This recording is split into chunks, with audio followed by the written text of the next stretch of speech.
Desmond has just come to us from South Cape Africa. Town. Yes. What were you doing there?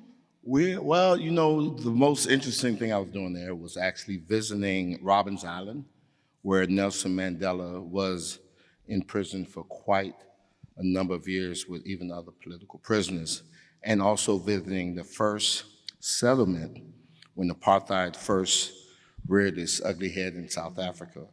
And the first settlement that blacks were moved to was a place called Langa. And so to be able to walk the streets and, meet people and hug people, it was amazing. And when I say he just came, like, he just got off a plane, like, an hour and a half ago. Like, right? So, yeah, so that's a big, yeah, come on, right? Because that is an act of generosity for you to be here. But I also know you are in great demand. I understand that after your TEDx Democracy talk, that Big TED had you go to Philadelphia, and you were part of a pretty important program that they had there, where Governor Shapiro was also in the audience, and you received a standing O, which of course does not surprise me. But it just, I think it speaks to how hungry people are to hear from you. So, building on your experience in South Africa, what role does connecting with history play for you? The more you think that you're going through, and I experienced this even during my bout with substance abuse addiction. Sometimes the more you think that it's only you that's going through problems, it's actually the exact opposite. And that was one of the things about being in fellowship with other folks in recovery. When you go to the AA meetings or the NA meetings, then you hear the stories and find out that, wow, I'm not suffering by myself. And there's help in that community. And so in South Africa, when I was there, the things that really stuck out to me most is about just the impact of intolerance, the impact of engaging in what you may call on the surface democracy work, when it's not really democracy work, and how it eventually rear its ugly head and shatter hopes and dreams. Right. So what's given, so first of all, give us an update, if you don't mind, on your FRRC work. Give us an update on where we're at, because obviously you've been doing this work for many years, huge success in 2018, pushback on that success, and we've just gone through an election of elections. So give us an update. Yeah, this was definitely an amazing election. And so, but here's the thing, right? Especially around the work that we do with Florida Rights Restoration Coalition, as far as with empowering folks or people who have been justice impacted, right? And so when I look at the election, I might look at it a little bit differently, right? I was excited, right? And I just can't wait for the final numbers to come in, because, with election this important, for me, it was amazing to know that in every major swing state in this country, people who are impacted by the criminal justice system was 3 to 10 times the margin of victory in those states in 2020. And so, which means that, for instance, in a state like Georgia, that was won by a little over 11,000 votes, that there were almost 800,000 justice-impacted people in Georgia, right, that have the eligibility to register to vote. Now, whether or not all of them were registered is a different story.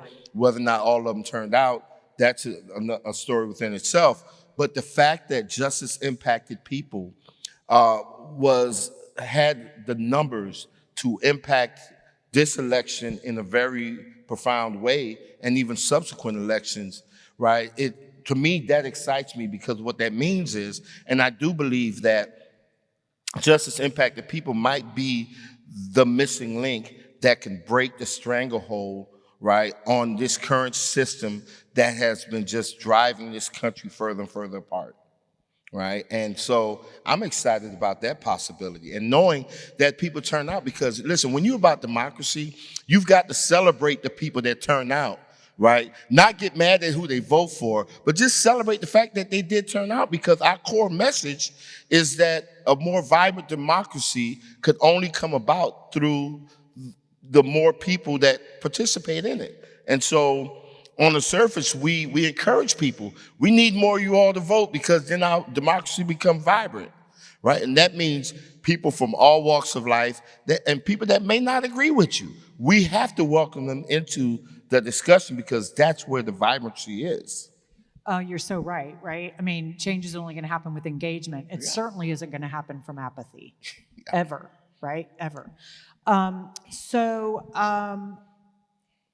With all that said, I'm really struck sitting here listening to you talking about being excited, because that doesn't feel like the energy that I'm catching, right? Well, that's sort your of first out in name. Community. Well, That's your first name. That's right. It's That's Hope, right. Right. And I believe, Okay, I believe strongly in hope. But yeah, talk about the that. minute you don't have hope, you might as well lay down and die. You might as well just just quit. Quit, walk away, run away. But I can't, right? And people like me can't, right, for a couple of reasons. Number one, because like I remember when so many folks walked away from the issue because there were other issues that they could spend money on or time on or whatever. And I looked around and I realized that everyone that walked away from us, they had the right to vote already. Right? I didn't. And so I was forced into this. But then the other part, when I talk about even my experiences, in voting for the first time, that I have such a profound appreciation, right, that for every individual who laid down their life, there are people who laid down their life so we could be in the world that we are right now, as imperfect as it is, right? That when I think of even my ancestors who, I say they had to walk through the gauntlet of death, not once, but at least twice, right? And so they faced hangings, beatings, burnings, being sprayed with fire hoses, and right, to go and register to vote. Then they have to go back home. And then they had to face it again to actually go and vote, right? And when I stop and I'm thinking, what would make a person risk almost certain death to go register to vote, right? Or to even go vote? And we all know that the parties, the candidates weren't perfect back then either, right? There were differences of opinions back then either, but what made them risk their lives to do that? And I realized that they weren't risking their lives for themselves. They were risking their lives for us, for me, right? And for me not to even register to vote or even vote is like I just looked at them and said, forefathers, you wasted your time dying for me. Your blood was wasted on me. And I think that that we have to honor that piece. And here's the part that I always have to remind people. They did that back then. Today, we can register to vote in the comfort of our own homes. We could even vote by mail. And so what we have to go through or what we have to fight through pales in comparison to what our forefathers had to go through, right? And so for us not to at least honor that, right, I think it's very disrespectful, right, to our lineage. It's very disrespectful to the people that came before us. And I think we disrespect ourselves. And when we can't respect ourselves, then politicians definitely not going to be respecting us. Ooh, you just said it right there, right? You just said it. It makes me think of what we heard from Colonel Metzner earlier today. The recognition of standing on other people's soldiers and that there is responsibility that comes with that, right? And I also appreciate, I'm hearing you loud and clear. Some of us feel like we feel shocked sometimes by things, and we can feel some sort of, you hear the word despair being used a lot. That is a privileged position, right? That is a position of privilege. I mean, for the majority of us, there is not that option to despair. The only option is to engage and move through, right? I think something that also, I think there's a bit of knowledge that comes to that too, and to where it can change, knowledge could change the despair into a challenge, right? Love it. Can change despair into an aspiration. You know, there's, I know like there are folks may have family members that did not, show up. Or if they did show up, maybe they didn't show up the way family expected them to show up, right? And I could easily get disappointed by it, but I actually get challenged, right? Because anything other than that would actually challenge my thinking, right? Because once again, I go back to the fact that if we talk about democracy in its truest sense, and we talk about that we need everybody and all their opinions to show up, and then we talk about how we want people to vote their conscience, right? But then if they don't vote the way we think they should vote, we ridicule them, right? We treat them as outcasts. That goes against the spirit of what we was talking about. Now, but if we want to hold on to the purity of that spirit, then when people may not vote the way we think they should vote, that should be not a moment of despair, but a moment of aspirations or challenges to say, well, maybe we didn't have the right conversations, or maybe we ignored these folks for so long. Maybe we ridiculed them and we didn't hear what they needed, and we was just trying to stuff our needs down their throat, right? Not realizing that everyone doesn't have the same priorities. And we cannot have that level of expectations because we're all individuals. Yeah. And so maybe the challenge is now on us to rethink how we are engaging our neighbors, how we're engaging our own family members, right? And around this thing around democracy and voting or whatever. Powerful. I mean, you're talking about individuals, and I know so much of your work is based on collaboration. Let's talk about a collaboration that is very intimate to you and very up close and personal, and that would be your loveship, your partnership, your intersections with the work of Sheena Meade, your wife, right? Your beautiful wife, who herself runs an organization called the Clean Slate Initiative, which clears arrest and conviction records for folks. And I know she's been called out by TED as one of 14 organizations to receive the Audacious Prize, which is not only a recognition, but multi-million dollar, a lot of money to do the work, and it takes money to do the work, right? So can you speak? I know we're not going to do Sheena's work justice, but can you speak to what that intersection looks like? How does y'all feed each other? Let me tell you, I struggle with the collaboration piece, and I'm gonna tell you right now, because of course, when I flew in from Cape Town, you got to go through passport control in Dulles, right? I was so lost, right?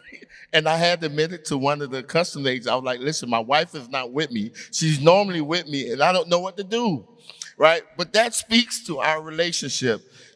Folks look at me as the face of Amendment 4, the Voting Restoration Amendment, but at the core was this woman, my wife, that was behind me, just changing everything and being so strategic, from the fundraising to the engagement to the mobilizing. She had her hand in all of that. And so I think it's less of a collaboration than me having enough common sense to know that, okay, God blessed me with this woman. I need to listen to her, follow her advice. But now, I think at the heart of Sheena and I remember when I met her and I was like, oh my God, I recognized the fool she was, and that was God's gift to me, right? And I told her that. So we met in February. I proposed to her in June of that same year, and we married in December of that same year. And we've been married now going on 12 years. But the thing about it, when I proposed to her, and I told her that God had brought us together for something that was bigger than me and her, right? And us combined. And, I joke about it now, but she's like, yeah, you may have 1.4 million, but she runs a national organization that has cleared the record of over 15 million people throughout this country, right? Yep, that's definitely worthy of it. And And basically what it is that when you get an arrest or even a conviction, and it stays with you and it prevents you from getting housing, employment, all education. And she works with states where you don't have to lift a finger anymore, right? That after a certain amount of time of being crime free, that the state would automatically clear that record from your history and allow you to move forward with your life. 15 million people, that's what she did. Amazing work. A lot of people talk about power couples, sort of in this like framework of like influencers in Hollywood.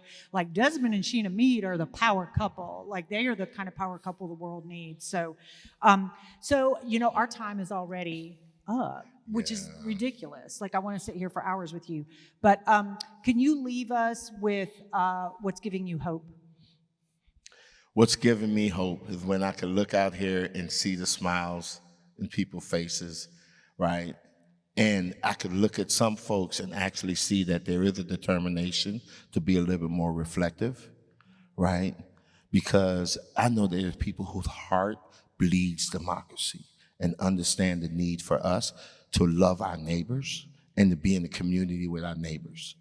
And I do believe that. There's this natural thing, and I'll end with this. Deep inside of each and every one of us is that urge, that natural instinction of wanting to be in community, wanting to love and be loved. It shows up every time after a natural, whether it's a hurricane, whether it's a building collapse, whether it's an accident on the expressway. We rush to each other's aid, and you know what we do? In cases we're even willing to make the ultimate sacrifice, which means we put our own lives in jeopardy to save the life of someone who we don't even know. We don't know who they voted for. We don't know what their sexual identity, their immigration status, any of that. We just automatically connect to the humanity in someone else in times of need.